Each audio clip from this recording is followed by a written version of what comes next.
Thanks so much for clicking on the video. My name is Leah, and let's recap and review Real Housewives of Potomac. This is season 8, episode 1. So let's get into it. So before we get into it, y'all, we gonna get a little spicy, just a little. And let's talk about 2 spicy things that came across my timeline that I want to talk about. So first up is, y'all, Karen might not have been lying about Juan being around town with a girl that looked like her. Because someone took a picture of Coach Bree. I guess it was either an assistant coach or maybe she coached a different team at Coppin State. But they put her picture and a picture of Karen next to each other, like side by side. And y'all, she do kind of look like Karen. Ooh, she do kind of look like a younger Karen, a little bit. Maybe it's the way she's smiling in this picture. But I said, oh God, Karen might have been telling the truth. She might have been lying Karen might have been telling the truth. I can't. All right, y'all. So the last spicy thing we're going to talk about is Nakai. I think it's how I say Nakai or Nakaya, but the new girl. So we're going to see her officially on this second episode that's coming up. But she quote tweeted the Peach Report, who posted the preview for next episode. And in that preview, Ashley is sitting down at Michael's housewarming, talking to Wendy. And basically telling Wendy that, like, her new friend is coming. I told my friend about you. She's from a certain, because I think Wendy is Igbo, a certain part of Nigeria. She was also like, she said that you were Osu. I think it's Osuhu or Osuyu. And Wendy kind of had this face. And so Nakai retweeted the preview clip that Peach Report posted. And she said, at Ashley Darby. Really? Question mark. She put hashtag RHOP, hashtag Nakai him, hashtag the new girl. So I went into the comments because I was like, okay, maybe she feels some type of way about Ashley speaking, like pretty much throwing her under the bus to Wendy. But then other people were saying, people that are in the night, like who are Nigerian, were giving context and not backstory, is it technically backstory? But giving context to what that means. And so I did some research and I found out that it says this, and I'll post the screenshot I got. It said the Osuyu caste system is a traditional practice in the Igbo land characterized by social segregation and restrictions on interactions and marriage with a group of individuals known as the Osuyu. And it says in quotation, not quotation, but in parentheses, Igbo caste system. It says the Osuyu individual historically were marginalized by the Igbo deity. I think it said deities. The Alusu. Ooh, good Lord, y'all. Y'all know I'm not good with names. But what it seems to be is like being referenced as that is not a good thing, that those people who are normally in that caste system are treated disrespectfully. And I was looking at the comments, and some people who are Nigerian were explaining in the comments that they threw away the caste system, and that calling somebody by that name is equivalent or similar to using it as a slur, I guess. And they were saying nobody really speaks about it. It's very like taboo in that community. I don't know, because I'm not Nigerian. I'm African American, but not Nigerian. I'm definitely going to be checking out Bee Stings. Her show, like her channel, and I'll put her name on the screen so you can check her out. I think she is actually Nigerian, and so I feel like she's gonna have way better like cultural context when it comes to the beef between Wendy and Nakaya, because I definitely want to understand where is it coming from. And honestly, Ashley could have been the one to kickstart all of this. It seemed like she is, but we'll see. But let's get into this review. All right, y'all. So the episode opens up and it's at Robyn's. It feels like this season is probably going to be heavily Robyn centered. So I know the Robynita fans are going to be ecstatic and happy. And so pretty much we talking about the whole scandal of it all. We open up to a last season like scene where Robyn and Juan were talking about the prenup, and Robyn was talking about how the lawyer said she could get an infidelity clause, and Juan was like, I don't think you need that. We then see a scene of Jazelle in her confessional talking about the whole side chick situation with the receipts, and Robyn admitting that her husband cheated, and that he was like talking to some girl in Canada, and the whole hotel room situation. And then they play the audio of Reasonably Shady, where you have Robyn and Robyn and Jazelle talking about the whole situation. And then they show clips of the Watch What Happens Live episode where Andy was talking to Robyn about the whole scandal. And, Ebony K. Williams was there. They disrespected the hell out of Ebony K. Williams, because there's no way I would have, like, been on that episode, because most of the conversation was geared towards Robyn. They didn't say nothing to her, really. And Andy was just looking at Robyn like she was like so confused as she was explaining the story about Juan and the whole hotel situation. They then show clips from like articles about Robyn and Juan being featured or seen around town with a really pretty girl. We found out that was Coach Bree. That was the picture of him at the nail salon with her. And Giselle's in her confessional like, it don't look right. I don't understand why he keeps doing this. She also was like, when I saw the picture, I was angry. I was yelling at my phone. We then see Ashley being like, yeah, it doesn't make sense why he's moving this way after this scandal has come out. And even Karen was like, Robyn's gonna believe whatever her husband tells her because she wants to believe her husband. They didn't do a reenactment of the nail salon scene, which didn't make no sense, because it was very like 2 minutes. Not even 2 minutes, it was like 5 seconds, and then we moved on. So we then get like an actual scene of Robyn and Juan at their house. Robyn and Juan's house is actually really nice. Like, she decorated it like beautifully, but it's too white for me. Like, I would want like a burgundy or a dark green couch, something very, I like earthy tones. So like goldish, like yellows and browns and oranges and like greens and reds and stuff like that. But Juan comes in, they're sitting down in, I guess, the den area, and she's like framing her wedding pictures. And so we find out that Robyn, Juan, and the boys, I guess, went to either Jamaica or I think they said Jamaica or Cancun, somewhere. They went to some island area, even though I know Cancun is not an island. It's a part of Mexico. It's a part of a country. And it doesn't stand alone. But they went somewhere for vacation, I guess for the honeymoon. And she was saying, like, while we were gone, it was great. But now that I'm back here, it feels like chaos and noise with everything coming up. So then they started explaining the story about the whole cheating situation. So pretty much the story goes that Juan was talking to some girl from Canada. The girl from Canada was talking to some dude from the Baltimore Ravens, the football team. She came down to the DMV. Unfortunately, either somebody stole her wallet or she lost her wallet at the casino. And then she called Juan to come help her out to get a hotel room. He went to the hotel room and signed his name and put his card down for the hotel room. And that was the girl's receipt that was going around the world. Robyn was like, that was a dumb move, because Juan is saying that, he didn't do nothing with her. Like, he was like, she needed help, so I helped her. I be helping homeless people. I was like, that's a false equivalent. That don't mean nothing, sir.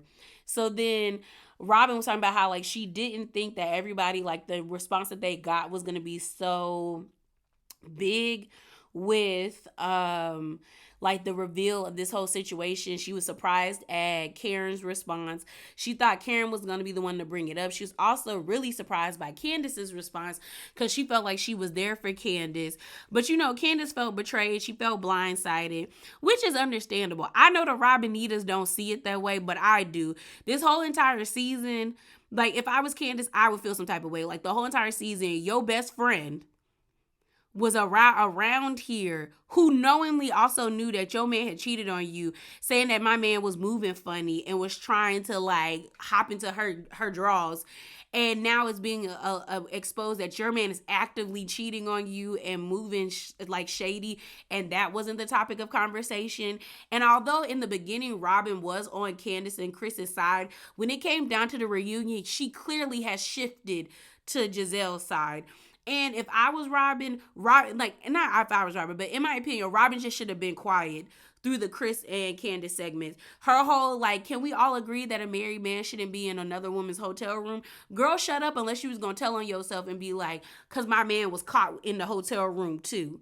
Like, it just don't look right. And even if some people feel like Robyn's not at fault, even if you're not at fault, the vibes that they was giving off was real like shady and sus. And if I feel like you was moving funny, I'm allowed to move funny on you. That's just how I think it should go. But she talks about how she didn't think the backlash from the fans was gonna come, especially after they did their podcast. But Juan was like, "I told you not to do that. That was stupid." So then I think Robyn was like, well, why didn't you sleep with her? And he was like, did you see the way she looked? And I said, dudes who say that be sleeping with dog-faced people, okay? Like, I never trust a man and you know what's real funny is anytime a man dogs out a girl to like the nth degree, like, oh, she ugly, she this and she that, those be the ones that be sliding in them girls DMs, and they're just too much of a coward, and they feel like their social capital will go down if they're seen associated with that person they deem as ugly. Because in all honesty, y'all, when he said that, I said, oh, you probably did sleep with her. Because why are we bringing up this lady's looks? I don't even know what the lady looked like. She could be ugly, but I don't put nothing past no man. Y'all be like, y'all have sex with animals. Y'all be putting your thing in fruit. It's never about the face. It's never about the face. So let's not. So we also find out that Juan got fired from Coppin State. He was saying it had something to do with them not winning championship, but I think it had everything to do, we know, with the whole scandal situation, with the whole assault and stuff. Honestly, I feel like they needed somebody to be the fall guy, and getting rid of him was that. I don't know if the case is still going on. Hopefully the young man who was hurt, he gets justice. So that's all I got to say about that part. So the next scene we have is of Candice, Wendy, and Karen meeting up at the bar, and they're talking, and pretty much they're like commiserating about what happened last season with the whole situation with Robyn and how they felt blindsided. And they also, all three of them, felt like they were targets last season. And it's like, you had all these issues in your marriage and in your situation, but like my marriage was the main focal point. And that's mainly what Candice is feeling. Like, she's like, y'all tried to ruin my husband's character by saying he did this, and this, all the while your husband is out here cheating on you actively. And I feel some type of way. And again, I feel like she has a right to feel some type of way. I know some people don't feel that way, but I do. Like, girl. And it also is it's guilty by association. Like, Robyn portrays Jazelle as her BFF. So it's like, yeah, girl, you co-signing what your BFF is doing. Unless she took a harsh stand against it, it does make her look sus. So then, Karen feels like, well, Robyn was saying all this stuff about how and people was going to see who I really am. And she was like, but we saw who you really were. You have Wendy being like, yeah, it was a lot of deflection and projection. And Robyn is just delusional. Like, are they really even, her and Juan really even married? And then Karen was like, I'm an open book. Lies. I know a lot of y'all love y'all some Karen because y'all came in during season 5. But I've been watching this though since season 1. Karen deals in lies, fallacies, and half-truths. That lady stay lying to us. This the same person who moved from Potomac to Greater Falls, and when people questioned her about it, she didn't have nothing really to say. Like, yeah, girl, you be lying. Although I do like this confessional look. It's giving like Mary J. Blige with the blonde wig and the all black. Like, I could see this as a performance outfit. I like it, Karen. So they're all just kind of like, they could possibly move forward with Robyn. Mainly this is coming from Candice and what's her name? And Karen, about moving forward with Robyn if she could be honest about what's going on in her life. We then have a scene with, like, it transitions to a scene with Ashley at her new home.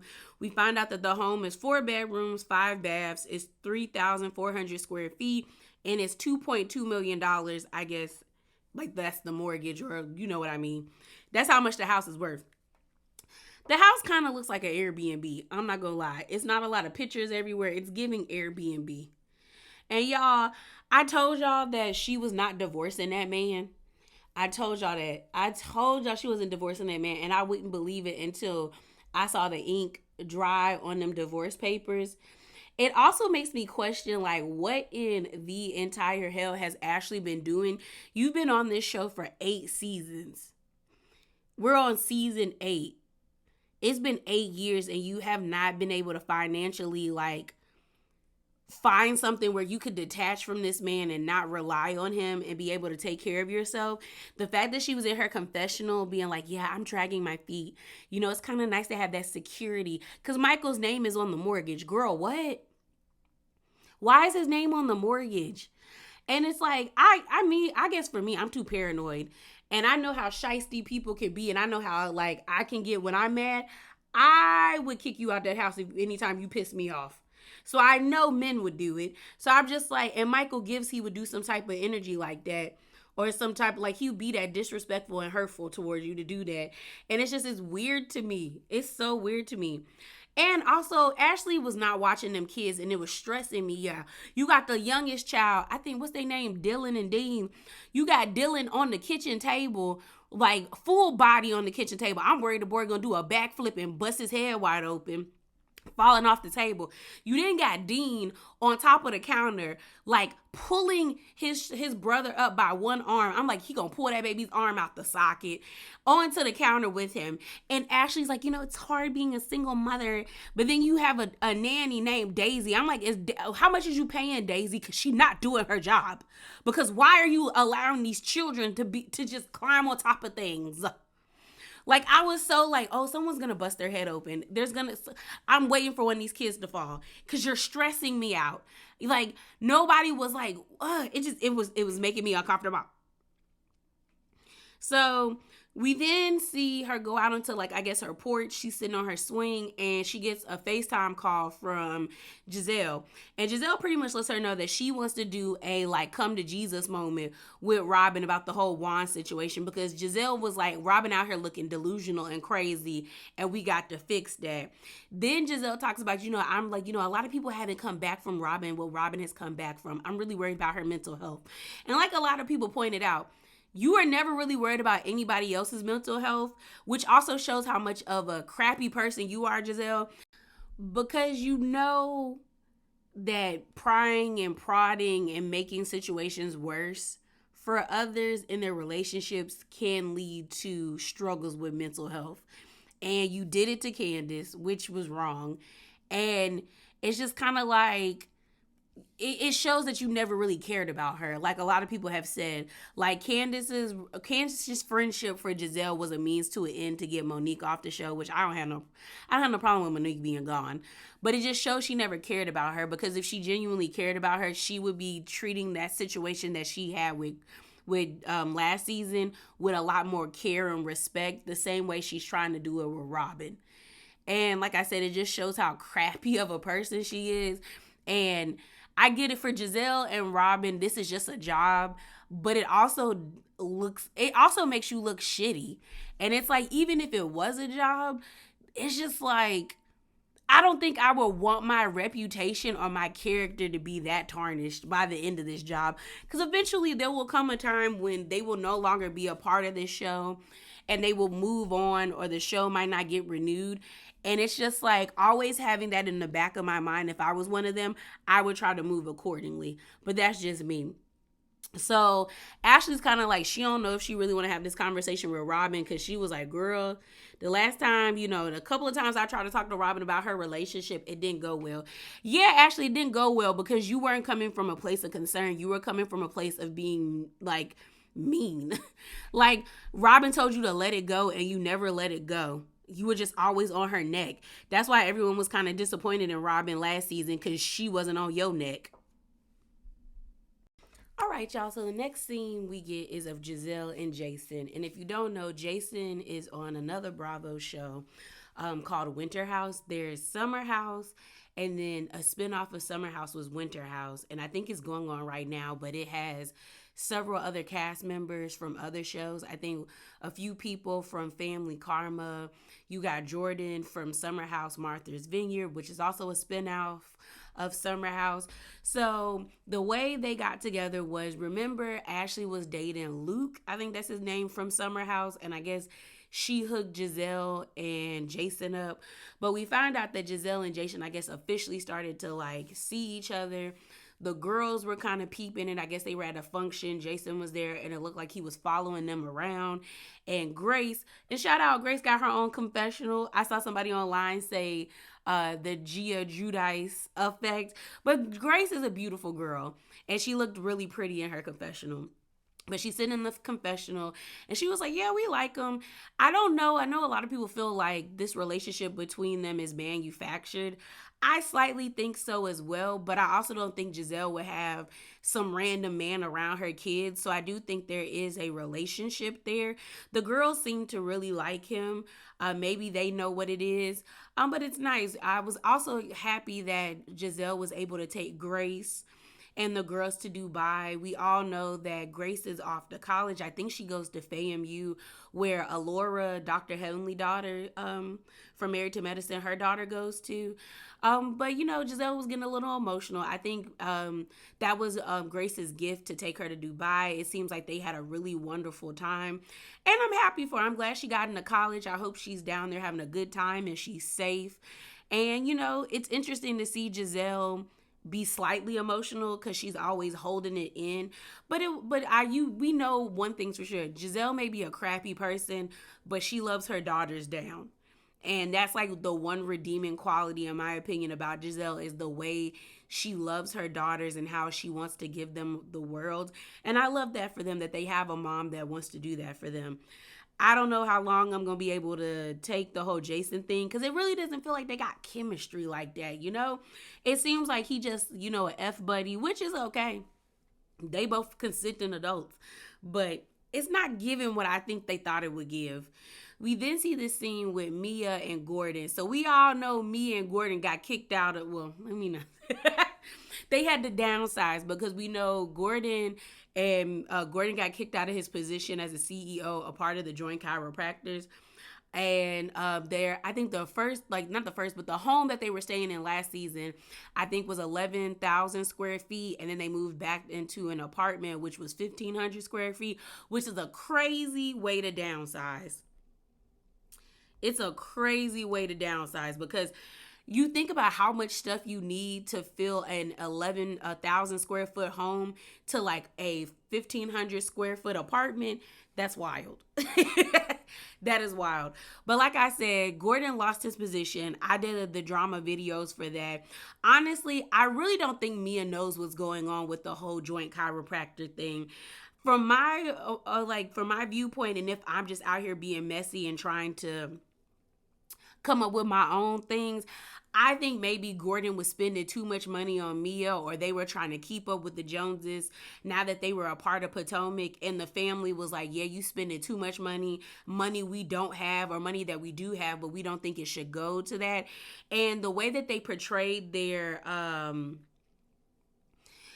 whole thing, Mia and Gordon was portraying it like they owned all of these Joint Chiropractics, but we found out that the whole situation was pretty much a board.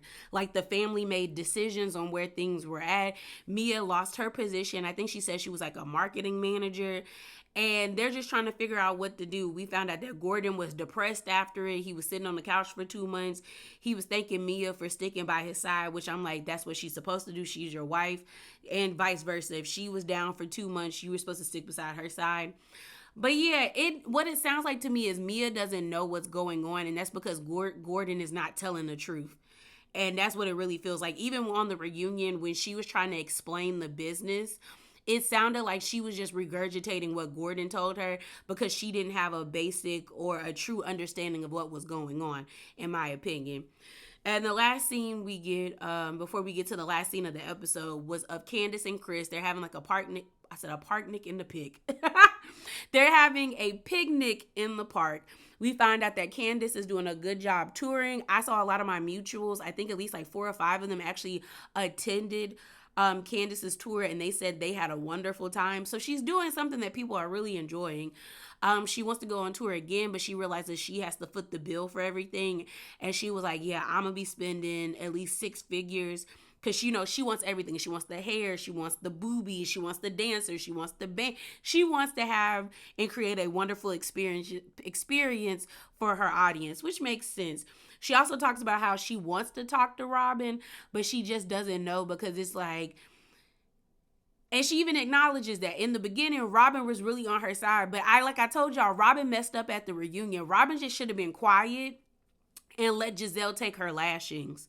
Had she let that happen, I think Candice probably would have been able to stomach the whole scandal of it coming out about Juan and the girl in the hotel room. But it's like, girl, you talking, we find out that your man out here moving shady, but your best friend is out here trying to disparage my man's character. So now it feels like you was co-signing, and you was trying to use that situation to deflect from what you had going on.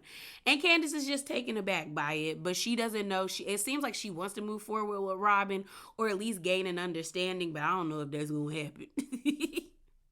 So the last scene is this come to Jesus moment with Rob and Nita.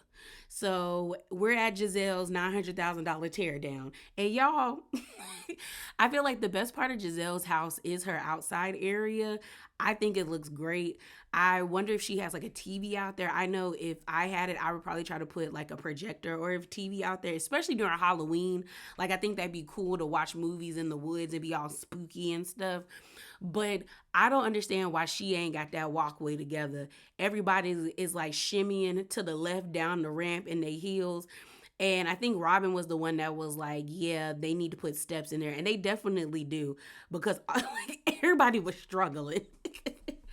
So the first two people to get there before the come to Jesus moment is Charisse and Ashley, and they're sitting down. And Jazelle's whole thing is like, I wanted you two to be here because I know how much y'all care about Robyn, and I care about Robyn, but I feel like she's moving crazy and she looked delusional out here. And Ashley is like, well, does Robyn know this is what's about to go down? And Jazelle's like, not really. And Ashley's like, oh, okay. So Robyn gets there. They're like, oh, the woman of the hour. Robyn's like, the woman of the hour, kind of caught off guard. So they sit down in the area and they begin to speak. And Robyn is kind of she's taken aback by everyone, because Jazelle's whole thing is like, hey, we're having this moment because we want to give you tough love because we love you and let you know how we feel. And I think they were thinking Charisse was going to say something first, but she didn't. She was kind of like, I don't even know what I want to say, but Ashley goes first. And Ashley basically says, like, when I saw all the stuff about the hotel situation, I texted you and asked you if you were okay, because I felt like it wasn't real. And you said we were good, but then next thing I know, I see more information come out, and then you confirm that it happened. So now I feel like you're not being honest with me, and I don't like that.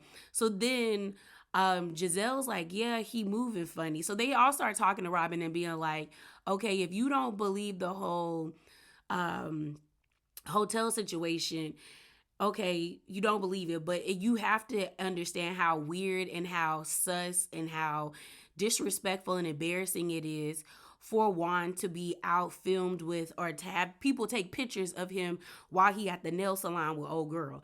And they all voiced their concerns about the whole picture thing.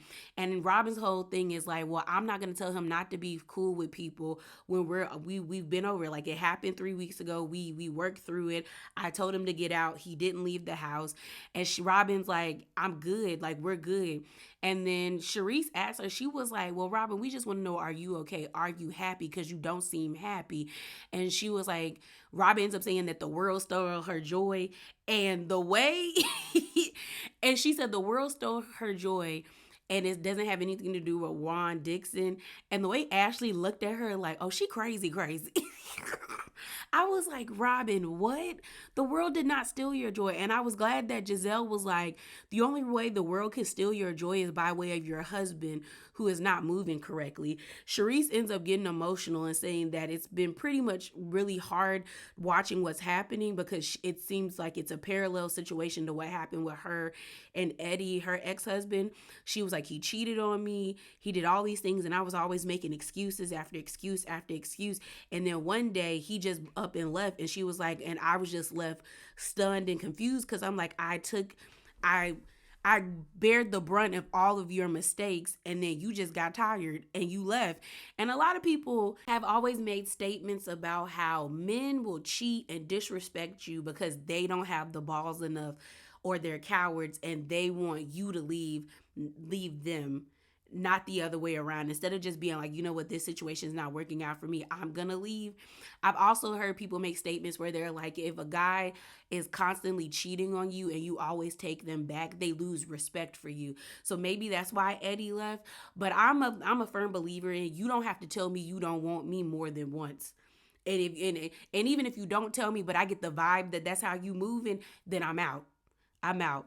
So they're all just like telling their stories. Jazelle talks about Jamal and how, someone told her, one of the ladies he was messing with told her that, she was messing with Jamal and she didn't believe it. But she said, now that I'm at the age that I'm at, I'm always going to put me first, not a man, not anybody else. And then Ashley said the same thing about her and Michael, where she was like, eventually their whole situation came to a boiling point. And you can see how defeated Robyn looked while they're having this conversation. She looked overwhelmed. She looked vexed. And I was like, dang, girl. Like, this situation really, like, as much as she's saying that she doesn't care and she's not bothered, her body language and her face shows that she is. And, a lot of people online are like, well, maybe Juan and Robyn have an arrangement. And if they do, that's cool. But it's like, an arrangement shouldn't make you look stupid. There's ways that Juan could be in these streets and not publicly embarrass Robyn. He could move smarter, and he doesn't. He chooses to be sloppy. And it's like, I wrote on Twitter that like I had mixed feelings about this whole Robyn and Juan situation. Like, part of me like does not feel bad for Robyn, because it's like, you chose to marry this man again. You did not have to. Y'all were legally divorced. All y'all had to do was co-parent, but you wanted to be with him. But the other part of me feels bad because it's like, it's hard to watch somebody seek respect and like validation and love from somebody that's not reciprocating it, or in my opinion worthy of seeking that from. Like, what does Juan really do for Robyn? We all know that Robyn unfortunately lost their money in the beginning, like when season 1, when they revealed that they got scammed. But we're now 8 seasons in, and she's been able to bring them back to financial stability, where it's like, you don't really need Juan. So I'm trying to understand, what does he give you? If it's just comfort, and like, I don't think it's security, but if it's just comfort, there's other people out there for you for that. I don't get it. I think that's the part that irritates me. It's like, if they are in an open relationship or they have an understanding, I need them to come out and say it at this point. Because right now it just looks like this man doesn't care about you, nor does he respect you. And your friends had every right to tell you, like, girl, you looking crazy. Like, and I don't think they were being mean or cruel, because Robyn ends up saying, like, y'all are being mean and cruel. But it's not mean and cruel. Like, they can genuinely tell that something's off with you, like, with the way, like, in your face. Like, even I'm watching and I can tell that you seem overwhelmed and uncomfortable. And they all told you, we love you. Like, we here for you. Basically letting you know you can leave him and we got your back. And it's just, I don't get it. I don't get it. But yeah, y'all, that is it. That is all. Remember to be bravely authentic and hop down in them comments below. This is